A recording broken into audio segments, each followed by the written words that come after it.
One man's fascination with ladies of the evening terrorized a community.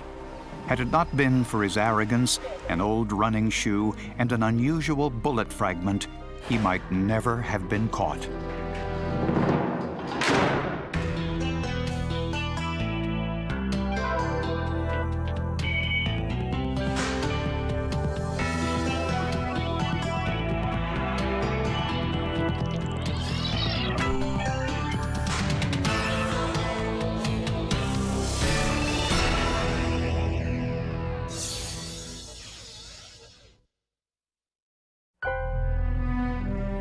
Farming is big business in Bakersfield, California.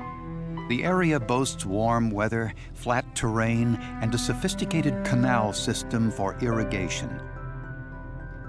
In 1986, some hikers found evidence of a crime in one of those canals. It was the decomposed body of a young woman. I thought it was possible that the body had been dumped into the canal further up and had floated down to the place where it was discovered. The body had been in the water for several days, and any trace evidence had been washed away. No physical evidence other than the clothing that she was wearing when the body was retrieved. An autopsy left no doubt she had been murdered. There were multiple gunshot wounds that were discovered. One bullet was recovered from the spine, from the spinal canal, and the other one, the bullet was recovered from the chest wall. The bullets were from a .38 caliber pistol. And these two bullets were recovered, but there was one hole. So both of those bullets entered through the same hole, and that would lead me to believe that there was a type of an assassination going on here. Decomposition made visual identification impossible, so the medical examiner relied on her fingerprints. They can use the dusting powder like they use for picking up latent fingerprints, and prints can be developed that way. Her fingerprints were compared to thousands on file in the California State Database, and there was a match. The victim was 21-year-old Kay Bradley, who had an earlier arrest for prostitution. A background check revealed she had grown up in Los Angeles, was an A student in school, an accomplished horseback rider and dancer. Her aunt, who asked not to be identified, said Kay was destined for success. She was very artistic and loved to sing, loved to dance as a child, and never misbehaved. I don't think she was ever grounded or punished. She was always very close to her family. In the years after high school, Kay made some unfortunate choices. A young girl that had become involved with the wrong crowd, with drugs, and which led to her being involved with certain people that were not really what I would say the type of people I want my daughter to hang out with. The whole family was devastated because you try to figure out how this could happen or why this happened or if someone was responsible. Prostitution may have been how Kay financed her drug habit. Unfortunately, none of the other Bakersfield prostitutes recalled seeing her around the time she disappeared. After several months and hundreds of interviews, the trail of Kay's killer turned cold. But investigators didn't give up. Eventually, they got a break, but it came with a price. When the body of a second young woman was found in the very same canal. And at that point, you start thinking, maybe it's a serial killer. Maybe there's something in the calendar or something, or the moon that causes a person to do this. 1 year after the murder of Kay Bradley, the body of a second young woman was discovered in the same irrigation canal on the outskirts of Bakersfield, California. She appeared to be a teenager, but there was no identification on the body. It was a whodunit, who is it, which is one of the hardest ones in homicide to work. The autopsy revealed the girl was killed by 3 shots from a .38 caliber weapon. She received several wounds from the right front and was down, and while she was down, the final shot would have been the one in the back. On the cement curbing of the canal, we noticed that there was more blood. And so in reading the crime scene, we know that the vehicle pulled off, parked on the shoulder, that there was some activity. The victim was hurt. The victim's bleeding. We're assuming that it was the victim's blood. And somebody then dragged the victim over to the canal and pushed her in. Police found 3 different shoe impressions in the soft dirt near the canal. They were identified as Adidas brand running shoes. Forensic expert Greg Laskowski analyzed the bullets from the victim's body, specifically the lands and grooves created when the bullet passes through the barrel. These are unique to every gun. He compared them to the bullets recovered from Kay Bradley. They lined up perfectly. The bullets from the first homicide victim and the bullets from the second homicide victim had the same class characteristics. That is, they had the same caliber, same make and type. They also had rifling characteristics on them that were identical. The murder weapon was a Colt .38 caliber handgun. I'm very familiar with those because I own one myself. The ammunition was unusual too. They were a lighter weight caliber than normal .38 calibers at the time. These were 110 grain semi-jacketed hollow points, which are typical of law enforcement ammunition.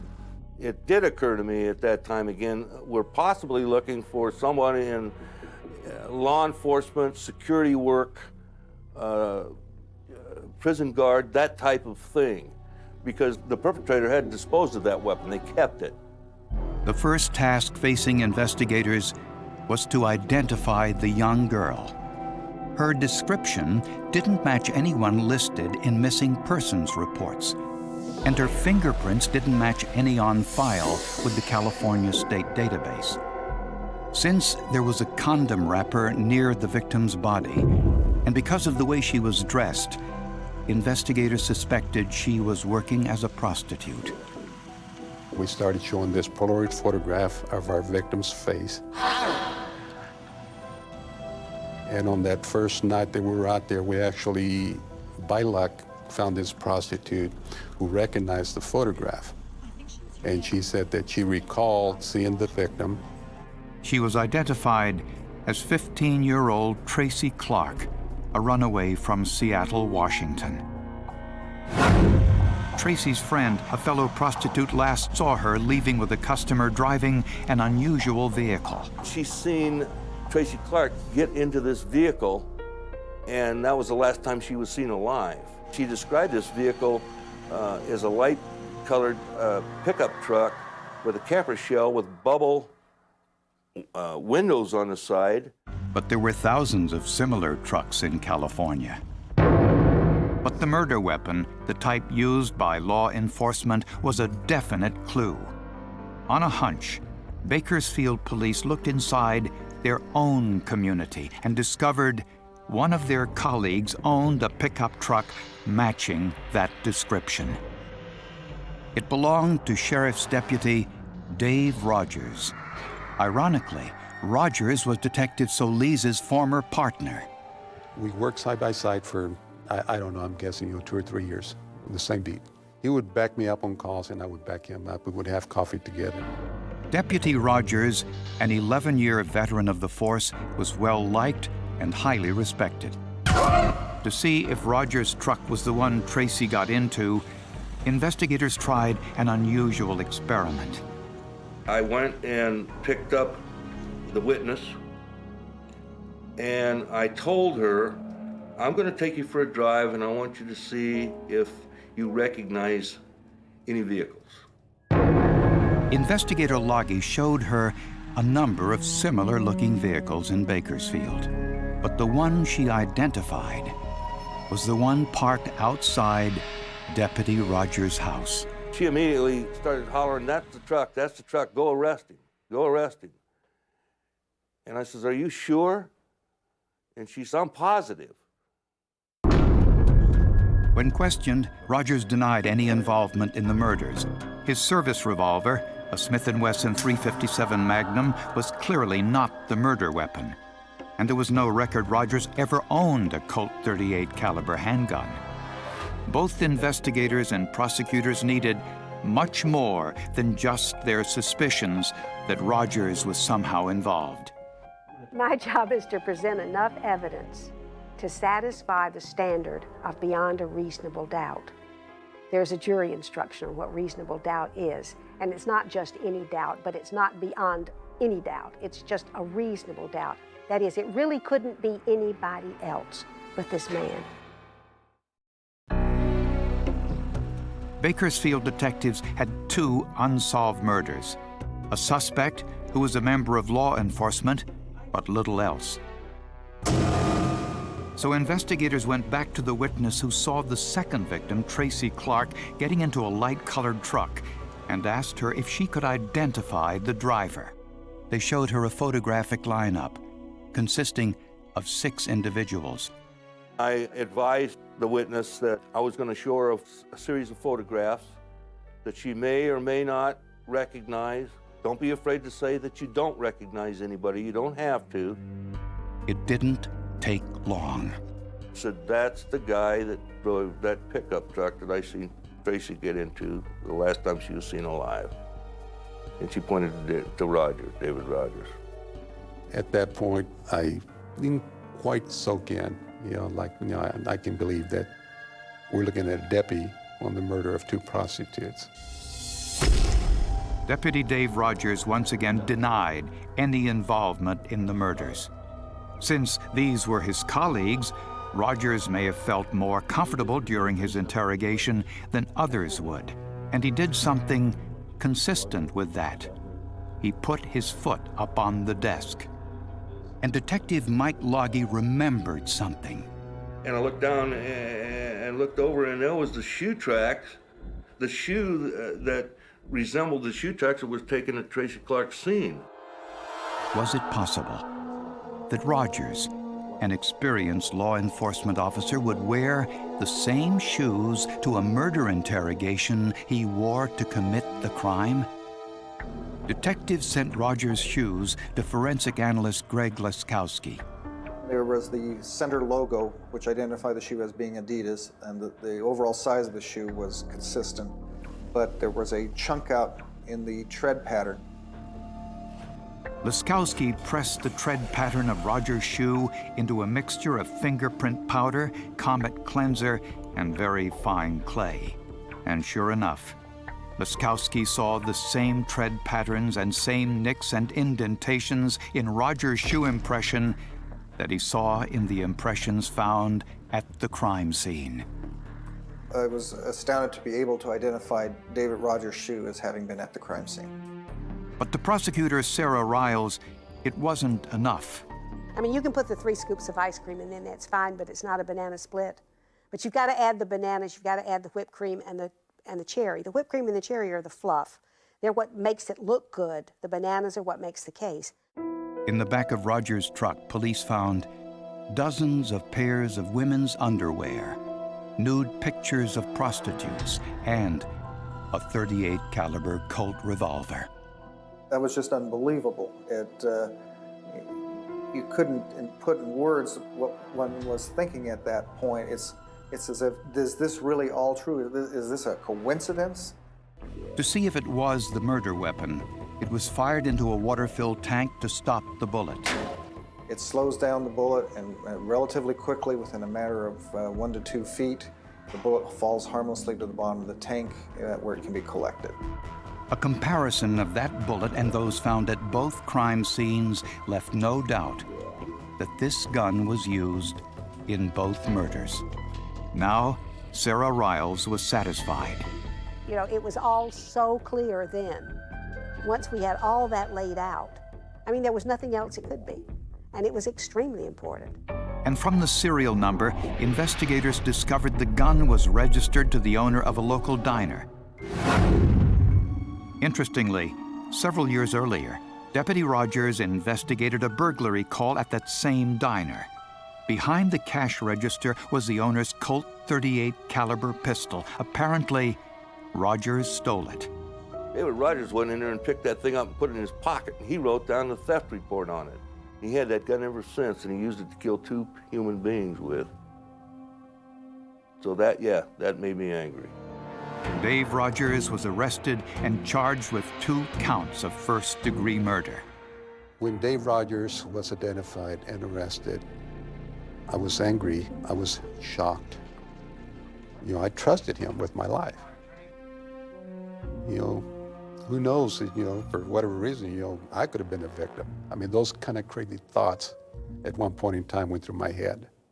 Once in custody, he offered some chilling insights into why a seemingly normal family man could not control his compulsion to kill. My head goes crazy. It spins. You know what I mean? I get to thinking about something, you know, and it keeps going and going and going. The citizens of Bakersfield were shocked to learn that a law enforcement officer was charged for the murder of 21-year-old Kay Bradley and 15-year-old Tracy Clark. Dave Rogers' wife had difficulty believing it. Great family man, good human being. And this is the Dave Rogers that I know. It's hard to imagine that a guy like that is a killer, and presumably a pretty cold-blooded killer. But the forensic evidence was overwhelming. When it came to trial, this case was not a whodunit. The question was what motivated this defendant and what was his degree of guilt? What was his state of mind at the time of the killing? In a taped interview with a prison psychologist, Rogers admitted soliciting prostitutes. I'm not prejudiced. I have solicited blacks, I have solicited whites, I have solicited Mexicans. It sounds so formal when you say solicit. Well, that's what I've done, you know. I've gone out and solicited prostitutes. And eventually, Rogers admitted taking Tracy Clark to the canal. He claimed the two had a disagreement. She made some comment to him that, I've been here too long. Now you have to give me more money or something like that. I don't know whether she called me a queer or a faggot or something like that, but I think she brought up me having different sexual preferences. Rogers claimed he threw Tracy out of the truck, but that she stood in front of it and refused to move. He also claimed she threatened to file a police report.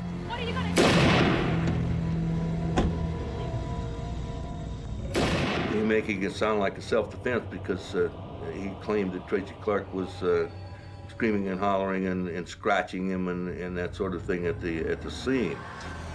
Rogers' mistake was getting out of the truck to drag Tracy's body into the canal, leaving his shoe impressions in the soft dirt. His second mistake was wearing those same shoes to his interrogation. As luck would have it for us as the investigators, that he was careless. He was very careless, and he left a lot of evidence at the scene. He left evidence in his truck.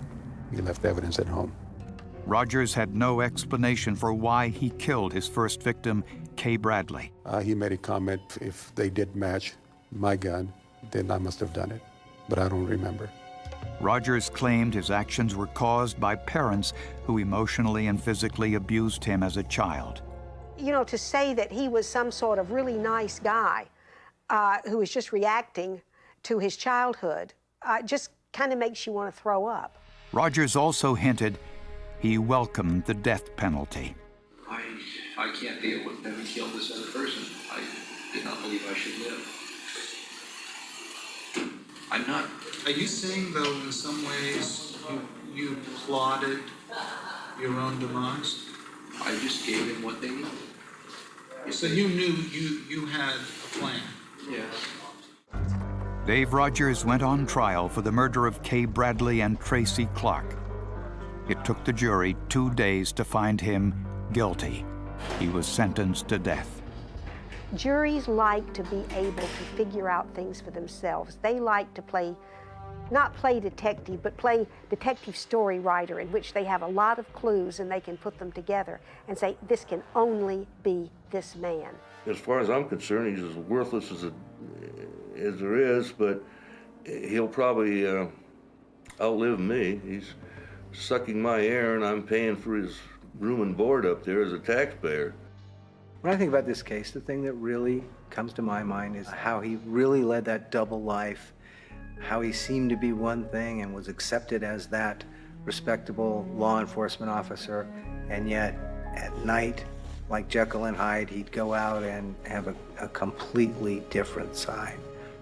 And how he seemed to have fooled everybody in his life until the criminalists and the forensics caught up with him.